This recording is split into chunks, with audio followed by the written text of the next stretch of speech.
శివపురాణం 13వ రోజు పిప్పలాదుడు. పిప్పలాదుడి గురించి తెలుసుకుందాం. గురుదేవ, పిప్పలాదుడు మహర్షి యొక్క జన్మ వృత్తాంతాన్ని వివరించండి అన్నాడు నారాయణ భట్టు. వివరించటం ప్రారంభించాడు రత్నాకరుడు. పూర్వకాలంలో విద్యాధరులకు రాజు చిత్రకేతువు. అతడు ఒకసారి శంకరుని దర్శించాలని కైలాసానికి వెళ్ళాడు. ఆ సమయంలో శివుడు పార్వతిని వడిలో కూర్చోబెట్టుకొని గాఢంగా ఆలింగనం చేసుకొని ఉన్నాడు. మహర్షులు, రుద్రగణాలు అన్నీ వారి చుట్టూ చేరి నమస్కరిస్తూ నిల్చున్నాయి. ఆ దృశ్యం చూసిన చిత్రకేతువు భార్యాబిడ్డల సంసార బంధనాలలో కూరుకొని పోయిన పామరుడులాగా ఈశ్వరుడు ఇలా చెయ్యటం బాగా లేదు. శివుడు అంతటి వాడే ఈ రకంగా చేస్తే రేపు మునులు, ఋషులు ఏం చేస్తారు అని పెద్దగానే అన్నాడు. ఆ మాటలు విన్న శివుడు చిన్న నవ్వు నవ్వి ఊరుకున్నాడు. కానీ పార్వతి మాత్రం కోపంతో నువ్వు రాక్షసుడిగా జన్మించు అన్నది. త్వష్ట అనేవాడు ఒక ప్రజాపతి. ఒకసారి ఇంద్రుని మీద అతడికి చాలా కోపం వచ్చింది. అందుకని ఇంద్రుని సంహరించడానికి తన తపశ్శక్తితో విశ్వరూపుడు అనే కుమారుణ్ణి సృష్టించాడు. ఇంద్రుడు వాణ్ణి చంపేశాడు. విష్ణురూపుడు మరణవార్త విన్న త్వష్ట హోమం చేశాడు. హోమగండం నుంచి అగ్నితో సమానమైన తేజస్సు కలవాడు, సూర్యుడంత ప్రతాపం కలవాడు, దివ్య కాంతులతో విరాజిల్లేవాడు అయిన కుమారుడు ఉదయించాడు. పుత్రుడు పుట్టగానే పెరిగి ఆకాశమంతైనాడు. అతని వెంట్రుకలు రాగి కడ్డీలలాగా ఎర్రగా ఉన్నాయి. కనులు నిప్పులు జరుగుతున్నాయి. చేతిలో భయంకరమైన త్రిశూలం ఉన్నది.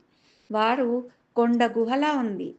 నాలుక సాచితే నక్షత్ర మండలాన్ని తాకేటట్లుంది. అతడు ముల్లోకాలను ఆవరించున్నాడు.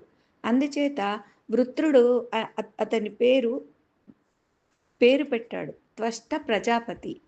వృత్రుడు ఇంద్రుని మీదికి దండెత్తి ఇంద్రుణ్ణి ఓడించాడు.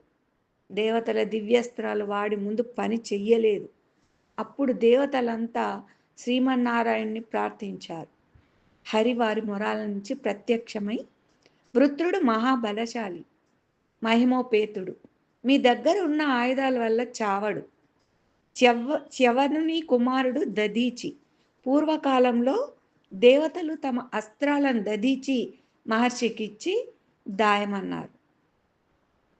ఎంతకాలానికి దేవతలు తిరిగి మహర్షి వద్దకు పోలేదు. అందుచేత ఆయన వాటిని పానం చేసేశాడు.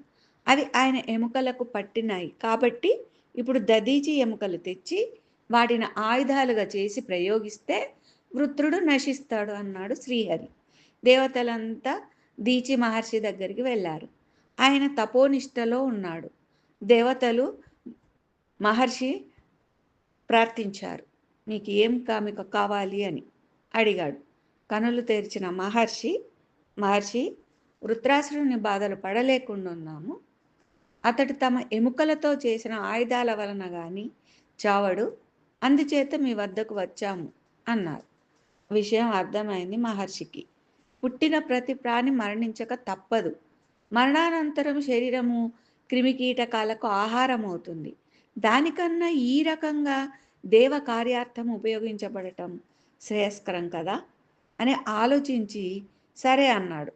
ఆ తర్వాత ధ్యానంలో కూర్చొని కన్ను మూశాడు. అతని ఎముకలు తెచ్చి ఆయుధాలుగా చేసుకున్నారు దేవతలు. అతడి వెన్నుముకతో వజ్రాయుధం తయారు చేశాడు విశ్వకర్మ. విష్ణుమూర్తి తన శక్తిని అందులో నింపాడు. వృత్రునితో యుద్ధం చేసి వజ్రాయుధంతో అతన్ని సంహరించాడు ఇంద్రుడు. దధీచి భార్య లోపాముద్ర. ఈమెనే సువర్చ అని కూడా అంటారు. తన భర్తను అన్యాయంగా బలి తీసుకున్నారు అని దేవతలను నిందించి సహగమనానికి ఏర్పాటు చేసుకుంది. అప్పుడు అశీరవాణి, అమ్మా నువ్వు గర్భవతివి, ఇలా మరణించరాదు అన్నది. దాంతో ఆమె తన గర్భాన్ని చీల్చుకొని లోపలున్న బాలుని తీసి ఆశ్రమ ప్రాంగణంలోని రావి చెట్టు కింద పడుకోబెట్టి తాను సహగమనం చేసింది. దేవతలు ఆ బాలుని దగ్గరికి పోయి అతడికి పిప్పలాదుడు అని నామకరణం చేశారు. అతడు రుద్రావతారం. తర్వాత కాలంలో పిప్పలాదుడు అనరణ్య మహారాజు కుమార్తెను వివాహమాడి స్వస్వరూప జ్ఞానం పొంది బ్రహ్మజ్ఞాని అని పేరు పొందాడు అంటూ పిప్పలాదుని జన్మ వృత్తాంతాన్ని వివరించాడు రత్నాకరుడు. రేపు మనము నలదమయంతులు అనే విషయాన్ని తెలుసుకుందాం. ఓం నమ శివాయ.